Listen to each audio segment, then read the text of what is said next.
Good morning dear student आज के इस लेक्चर में हम बात करेंगे कंटूर इंटीग्रेशन की। ठीक है, तो कंटूर इंटीग्रेशन में हमें क्या करना होता है, जैसे कि अभी तक आपने कुछ छोटे छोटे टूल्स पढ़े हैं, लाइक कोशी रेजिड्यू थ्योरम आपने पढ़ी, रेजिड्यू आपने निकालना सीखा है। ठीक है, पोल्स और सिंगुलरिटी को भी आपने आइडेंटिफाई करना सीखा है। ठीक है, तो हमें यहाँ पर क्या करना है, कंटूर के अबाउट इंटीग्रेशन करना है। कंटूर भी कुछ एक अलग सी शेप नहीं है जो आपने शेप अभी तक पढ़ी है। कंटूर का मतलब क्लोज शेप से ही जनरली हम लेते हैं। ठीक है, तो कंटूर आपके पास सर्किल हो सकता है या फिर कोई रेक्टेंगल हो सकता है, इस टाइप की शेप हो सकती है। तो देखिए किस टाइप के क्वेश्चन आपको मिलेंगे। ये कहा गया यूजिंग कंटूर इंटीग्रेशन इवेल्युएट 0 से 2 pi d theta upon a plus b cos theta where a is greater than modulus b hence और अदरवाइज इवेल्युएट। कम से क्या कहा गया, आपको किसकी वैल्यू निकालनी है, ये जो दो नीचे इंटीग्रेशन दिए हुए 0 से 2 pi d theta upon under root 2 minus cos theta और 0 से pi d theta upon a plus b cos theta, और ये कहा गया है a is greater than modulus b. तो देखिए यहाँ पर जो आप कंटूर लेते हैं या जो आप यहाँ पर अपनी शेप लेंगे वो एक क्या लेंगे, यूनिट सर्किल लेंगे। वो यूनिट सर्किल क्यों लेंगे, क्योंकि यहाँ पर बात हो रही है 0 से 2 पाई की। तो 0 से 2 पाई जब आप सर्कुलेशन में घूमते हैं या फिर क्वाड्रेंट सिस्टम में जाते हैं तो वो एक सर्किल की शेप आपको देता है। ठीक, तो आपने यहाँ पर क्या मान लिया, consider the integral round a unit circle C equivalent to mod Z equal to 1। तो यूनिट सर्किल का मतलब एक ऐसा सर्किल जिसकी रेडियस 1 है और जिसके सेंटर 0 0 यानी ओरिजिन पर है। ठीक है, तो आपने यहाँ पर जो कंटूर लिया है वो सर्किल लिया है, क्यों, क्योंकि 0 से 2 पाई की लिमिट की बात कर रहे हैं। 0 से 2 पाई में आप सर्किल ले सकते हैं। जब जेड इक्वल टू बने तो आप जानते हैं जेड इक्वल टू ई की पावर आई थीटा हो जाता है। क्यों, वो इसलिए होता है क्योंकि मॉडुलस जेड या 1 का मॉडुलस निकाले या आप ई की पावर आई थीटा का मॉडुलस निकाले, जिसको आप कोस थीटा और आई साइन थीटा कहते हैं, 1 के इक्वल ही आता है। तो जेड इक्वल टू ई की पावर आई थीटा आता है। डी जेड आप यहाँ से निकाल लीजिए, आई ई की पावर आई थीटा, डी जेड हो गया, डी थीटा हो गया, तो आपने यहाँ जेड की वैल्यू रख दी, आई जेड डी थीटा हो गया। तो डी थीटा की वैल्यू आपको क्या मिलती है, D z upon i Z.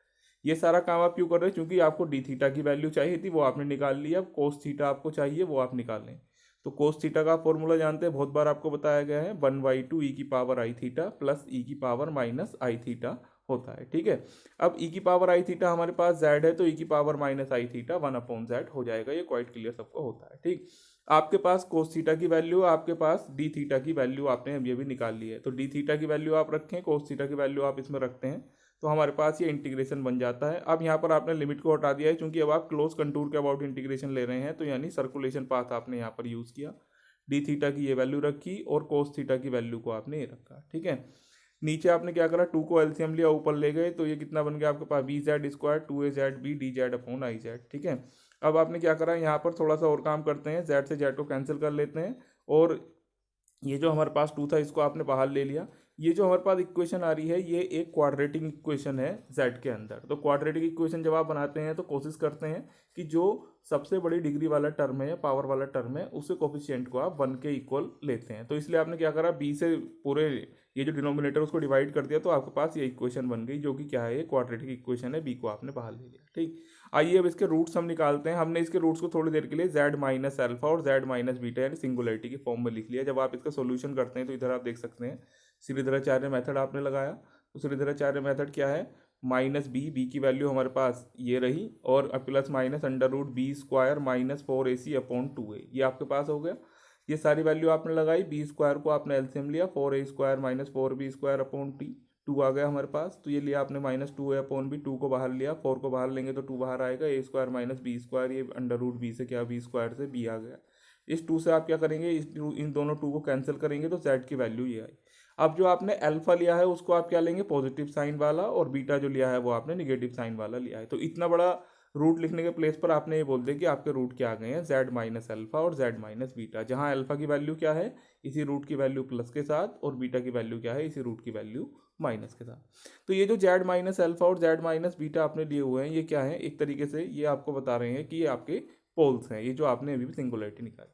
तो जेड इक्वल टू अल्फा और बीटा आपने पोल मान लिए, और क्वेश्चन में ये आपको दिया हुआ है a is greater than B, तो इसलिए मॉडुलस ऑफ बीटा क्या हो जाएगा, ग्रेटर देन 1 हो जाएगा। वैसे भी आप देख सकते हैं अल्फा को जब आप देखते हैं एक क्वांटिटी प्लस है और एक क्वांटिटी माइनस है, ठीक है, लेकिन बीटा के अंदर दोनों क्वांटिटी माइनस है। तो जब आप इसका मॉडुलस निकालेंगे तो ये क्वाइट क्लियर होगा कि बीटा का मॉडुलस क्या होगा, 1 से ग्रेटर आ जाएगा। ठीक है, या फिर आप ऐसा बोल सकते हैं कि बीटा का मॉडुलस क्या आ जाएगा, अल्फा से 1 से बड़ा आ जाएगा। अब आपको क्या दिया गया है, अल्फा बीटा का प्रोडक्ट 1 दिया हुआ है, अल्फा इंटू बीटा कितना होता है, 1 होगा यहाँ पर, मॉडुलस अल्फा इंटू बीटा वो 1 के इक्वल होगा। तो मॉडुलस अल्फा मॉडुलस बीटा 1 के इक्वल। अब मॉडुलस अल्फा क्या है आपका, 1 से छोटा है। वो 1 से छोटा क्यों है, क्योंकि जब आप दोनों का मॉडुलस निकाल कर देखेंगे तो यहाँ पर साइन क्या है, दोनों पॉजिटिव हैं। तो बीटा बीटा वाला क्या आ जाएगा, 1 से बड़ा आ जाएगा, और अल्फा वाला क्या आ जाएगा, 1 से कुछ छोटा आएगा। वो क्यों छोटा आएगा, क्योंकि वहाँ पर एक पॉजिटिव साइन है और एक निगेटिव है। ठीक है, आपने पहले ही क्वेश्चन में कहा हुआ है कि a is greater than modulus b आपको दिया हुआ है। तो अल्फा बीटा 1 के इक्वल, अल्फा इंटू बीटा 1 के इक्वल, तो अल्फा की वैल्यू क्या हो जाएगी, 1 से छोटी हो जाएगी। अल्फा की वैल्यू 1 से छोटी क्यों, क्योंकि अल्फा और बीटा दोनों का प्रोडक्ट 1 है, और आप पहले ही कह चुके हैं कि बीटा की वैल्यू 1 से बड़ी है, तो इसलिए अल्फा की वैल्यू क्या हो जाएगी, 1 से छोटी हो जाएगी। ध्यान दीजिए यहाँ पर एक बार फिर से, अल्फा बीटा दोनों का प्रोडक्ट 1 के इक्वल होगा, दोनों के मॉडुलस 1 के इक्वल, दोनों का अलग अलग मॉडुलस का प्रोडक्ट 1 के इक्वल। ये बात आप पहले ही कह चुके हैं कि बीटा की वैल्यू 1 से ज़्यादा है। ठीक है, क्यों ज़्यादा है बीटा की वैल्यू, वो आपको बताया चुका है। दोनों साइन उसके अंदर निगेटिव है तो वो पॉजिटिव आपको देंगे, जबकि अल्फा के अंदर दोनों एक पॉजिटिव एक निगेटिव है, तो वो आपको वहाँ पर छोटी वैल्यू मिलेगी। तो बीटा की वैल्यू यहाँ क्या होगी, 1 से ज़्यादा होगी। ठीक है, तो अल्फा की वैल्यू 1 से छोटी आ गई। तो आपने ये कहा Z equal to alpha is the only pole lie inside the circle mod Z equal to 1। देखिए बीटा की वैल्यू चूंकि 1 से बड़ी है, इसलिए वो वाला पोल क्या हो जाएगा, बाहर चला जाएगा। जो भी आपने कंटूर लिया हुआ है यूनिट सर्किल वाला, ये आपने कंटूर लिया हुआ है, तो आपकी रेडियस 1 है, तो 1 के अंदर जो वैल्यू आएगी या 1 के इक्वल आएगी उसको ही आप ले सकते हैं। तो आपने पहले ही कह दिया है कि बीटा की वैल्यू 1 से बड़ी है, तो वो सिंगुलरिटी आपकी प्रेस्क्राइब्ड एरिया से बाहर हो गई है। तो कौन सी सिंगुलरिटी अंदर बची, जेड इक्वल टू अल्फा। ठीक है, तो अब आपको क्या करना है, इस पर रेजिड्यू निकालना है। तो जेड इक्वल टू जो आपके पास अल्फा आया है उस पर रेजिड्यू निकालेंगे। तो रेजिड्यू क्या है, सिंपल पोल है। सिंपल पोल का फॉर्मूला होता है limit z tending to a z minus a f z. तो z tending to alpha z minus alpha f z की वैल्यू आपने ये ले ली। जेड माइनस अल्फा है, जेड माइनस अल्फा कैंसिल हुआ, तो आपने इसके अंदर ये वैल्यू लगा ली है, कितनी है 2/IB अल्फा माइनस बीटा आया। अल्फा आपके पास प्रीवियसली दिया हुआ है, बीटा आपके पास दिया हुआ है, दोनों को अल्फा माइनस बीटा कर लेंगे तो ये आपके पास आ जाएगा। अल्फा और बीटा आपने प्रीवियसली भी निकालना। तो आपके पास कितना आया रेजिड्यू, 1/आयोटा अंडर रूट ए स्क्वायर माइनस बी स्क्वायर। तो कोसी रेजिड्यू थ्योरम आप जानते हैं, वो क्या आता है कि 2πi अलग अलग रेजिड्यूज पर जो आपने अलग अलग पॉइंट पर जो रेजिड्यू निकाला उनका सम आप करते हैं। तो 2πi सम ऑफ रेजिड्यू, लेकिन जो सिंगुलरिटी बीटा थी वो तो बाहर चली गई, तो उसको तो आप लेंगे नहीं, केवल एक अल्फा सिंगुलरिटी आपके प्रेस्क्राइब्ड एरिया के अंदर आई है, तो आपने 2πi इसका सम आपने लगा दिया। तो ये आपके पास क्या बन गया, ये आपके पास इंटीग्रेशन आ गया 0 से 2π डी थीटा ए प्लस बी कोस थीटा, जो कि आप शुरू से लेकर चले थे। तो कितना आ गया ये 2π/√a² माइनस बी स्क्वायर। ठीक है, ये आपके पास एक क्वेश्चन प्रूफ हो गया। ठीक है, या जो वैल्यू आपने शुरू में निकालनी चाहिए वो मिल गई है। ठीक, अब आपने क्या करा, फर्स्ट पार्ट जो आपको अंदर दिया गया था उसको प्रूव करने के लिए आपने ए क्या रख दिया, √2। वो ए √2 क्यों रखेंगे, इसके लिए आपको एक बार फिर से क्वेश्चन की ओर देखना होगा। देख सकते हैं आप ए की वैल्यू √2 रखी हुई, तो आपने क्या रख दिया, ए की वैल्यू को √2 यहाँ पर आपने रख दिया। तो आपके पास क्या बन जाएगा उसको आप देख सकते हैं। तो फर्स्ट पार्ट को प्रूव करने के लिए आपने क्या करा, ये तो आपके पास सिंपल जो क्वेश्चन पूछा गया था उसका आंसर आ गया। इसके अंदर आपने इक्वल टू √2 रखा और बी की वैल्यू को -1 रखा क्वेश्चन को देखते हुए। तो आपके पास क्या बन गया, 0 से 2π डी थीटा की वैल्यू कितनी बन गई, जब left hand right hand side में रखेंगे तो ये क्या आ जाएगा 2π/a² माइनस बी स्क्वायर। ठीक है, ये आपके पास आ गया। ठीक है, अब आपको क्या करना था, ये जो आपके पास वैल्यू आ गई है ए और बी की वैल्यू रखने पर, तो अब आपने क्या करा, दूसरा पार्ट भी आपको प्रूफ करना है। दूसरे पार्ट में आपसे क्या कहा गया या इवेल्युएट करना है, वो कितना है हमारे पास 0 से pi d theta upon a plus b cos theta. ठीक है, तो 0 से पाई की बात है, इस वाले को देखिए और इस वाले को देखिए, इनमें केवल लिमिट का डिफरेंस है। क्या है, यहाँ लिमिट 0 से पाई है, यहाँ 0 से 2π है, तो आप 2 को बाहर ले लेंगे तो आपका आंसर वैसे ही आ जाएगा, लिमिट क्या हो जाएगी, आधी हो जाएगी। तो आपने क्या करा, नेक्स्ट क्वेश्चन में 2 को बाहर लिया, तो 2 को बाहर लेंगे तो ये राइट हैंड साइड का 2 क्या हो जाएगा, वो कैंसिल हो जाएगा। ठीक है, तो π/√a² माइनस बी स्क्वायर आपके पास बच जाएगा।